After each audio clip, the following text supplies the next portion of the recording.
Hi అండి. ఫైనల్గా అయితే మా అక్క వాళ్ళ ఇంటికి, అదే మా రెండో అక్క వాళ్ళ ఇంటికి వచ్చాను. ఈరోజు మా అక్క వాళ్ళది గార్డెనింగ్ ఎలా ఉందో నేను చూపిస్తాను చూడండి. ఇది జాజిమల్లె అంటాం మేమైతే. సో ఇంకా రకరకాల చెట్లు ఉన్నాయి చూడండి. తర్వాత మీరే నాకు కామెంట్ చేయండి ఏమేమి చెట్లు ఉన్నాయి అనేది. సో ఇదంతా ఖాళీ ప్లేస్ అయితే. ఇంకా అక్క వాళ్ళు ఇలాగా మొక్కలన్నీ పెట్టుకున్నారు. ప్రతి చెట్టు ఉందండి ఇక్కడ. ఇదిగోండి, ఇవి సన్నమల్లె అంటాం మేమైతే. ఇదిగోండి, ఇవి సన్నమల్లెలు. ఇదిగో ఇలాగా తొట్లల్లో వేసినారు.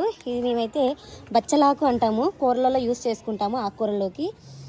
నిమ్మకాయ చెట్టు. ఇదిగోండి గుండు మల్లె, మేమైతే గుండు మల్లె అంటాం. ఇది ప్యూర్ గుండు మల్లె అనమాట, మా పెద్దమ్మల ఇంటికాంచి తీసుకొచ్చినారు. సో ఇదన్నీ ఒక్కసారిగా మీకు చూపించేస్తాను చూడండి. ఇదంతా గార్డెనింగ్ కోసమే. ఇది అంతా ఖాళీ ప్లేస్ ఉంటే ఇలాగా వీళ్ళన్నీ ఇట్లా మొక్కలన్నీ పెట్టుకున్నారు. సో ఇవి కూడా అనమాట. ఇదిగోండి దానిమ్మ చెట్టు, రకరకాల లిల్లీ, తులసి చెట్టు, ఇంకా ఇలాగా. ఇంకా మా అక్క వాళ్ళ ఇంట్లో కూడా ఉన్నాయన్నమాట. ఇంట్లో కూడా వాళ్ళు పెంచుకున్నారు. అది కూడా చూపిస్తాను నెక్స్ట్ వీడియోలో. Bye bye.